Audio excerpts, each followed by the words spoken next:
και εκ του μηδενός, εξαπήρου αγάπης και αγαθότητος δημιούργησε ολόκληρο τον κόσμο. Εις 6 ημέρας. 6 ημέρα είναι μακρότατη χρονική περίοδο.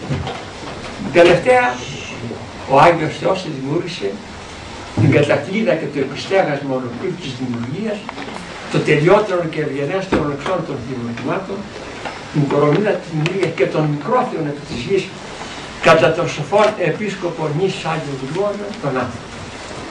Ο Θεός επρίξε τον άνθρωπο με υπέροχα προσόντα και χαρίσματα και σωματικά και διανοητικά και ηθικά και πνευματικά. Τοποθέτησε δι' αυτόν στον επίγειο κύριο παράδεισο. Αλλά δυστυχώς η γενάρχη του ανθρωπίνου, η πρωτόπλαστη γενάρχη του ανθρωπίνου γένους παρέβησαν την Θεία Εντολή και εξεδιώξαν εκ του επιγείου εκείνου παραδείσου. Αλλά ο Άγιος Θεός έδωκε μία υπόσχεση εις εκδιωχθέντας εκ παραδείσου ανθρώπους πρωτοπλάστων.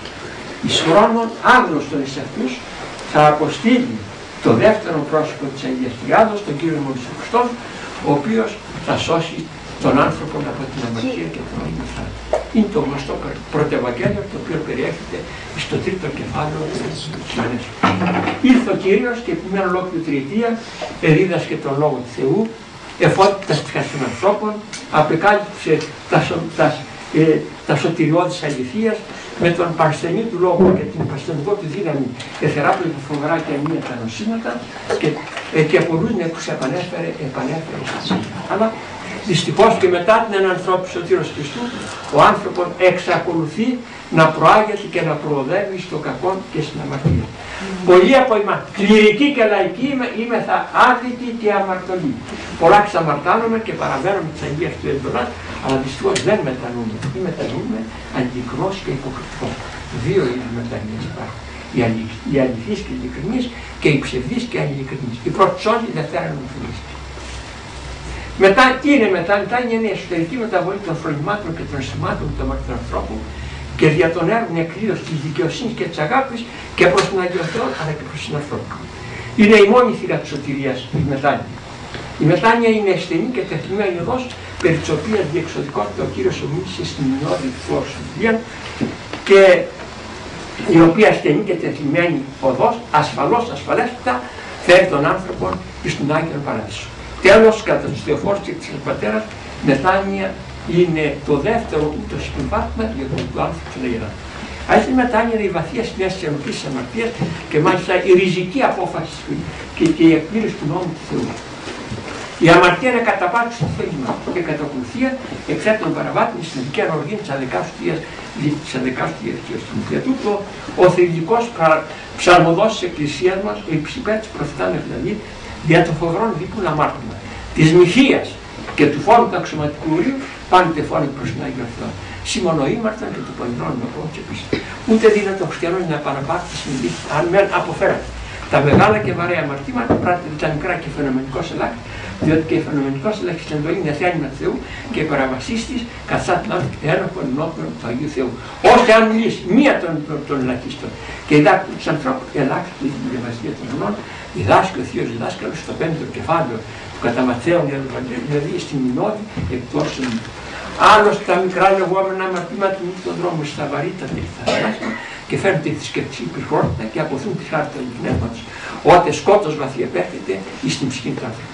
Επομένως, αληθής και ενήλικης μετάνοια είναι η τελεία καθαρότηση της ψυχής με την χάρη του Αγίου Πνεύματος, με τα δάκρυα της αληθούς και ενήλικης μετανοίας και η τελεία επιστροφή των Θεών και της αγάπης και της ειρήνης και των εθισμών και πάση παρακλήσεως. Κατά των μακάριων Παύλων εις το πρώτο κεφάλαιο της Δευτέρας προς Κορινθίους η αληθή μετάνοια στηρίζεται ίσως της αγάπης Θεού. Η θρησκεία είναι να αποσπάσουν δεμένη εθνικότητα. Η απιστία να αποσπάσουν συνδεδεμένη με την αμαρτία και την απιστία. Ο αληθός και ειλικρινός μετανοών ανεπιφυλάκτος, ανεφόρον πιστεύει στη θεότητα του Σωτήρος Χριστού, μετανοεί ειλικρινός, επιστρέφει τελείως, αναγεννάται, ανακαινίζεται εκ του λύκου πράττει έργα και καρπούς, αξίους αληθούς και ειλικρινού μετανοών. Ο αληθός μετανοών μισεί και αποστρέφεται την οφιώδη και θηριόμορφη κακία κατά την Άγιον Εσύνη των πλουσιώτων και περιπαθάσει τα αγαπά την Θεία και προκόνη αρετή κατά των αυτών της Εκκλησίας του Θεού Πατέρα. Ο αληθός και ειλικρινός μετανοών μισεί και αποστρέφεται την θεομοίηση στην αδικία και περιπαθέστε αγαπά την θεία και ουράνιο δικαιοσύνη. Αληθώς η αδικία μισεί και ευδελικτή αμαρτία, διότι παραβαίνει το όνομα του Θεού, διαλύει τους κοινωνικούς και συντρίβει ολόκληρη της οικογένειας, τα οποία δρύφει στην απελπισία και την ληστεία. Από τα ολίγα τα οποία ελέγξει την άλλη της ημέρας. Ο Θεός έδωκε την μετάνοια στην ζωή, διδάσκει ο εξόχου ευθυκρισίας και αμεροληψίας ιστορικός και νηπιαθήκης, ο γλαφυρός Έλληνα Αυγής Λουκάς, εις το 11ο κεφάλαιο του Μάχης Αποστόλου. Η μετάνοια είναι για τη σωτηρία της ψυχής. Είναι το μόνο μέσο της απαλλαγής μας από την αμαρτία.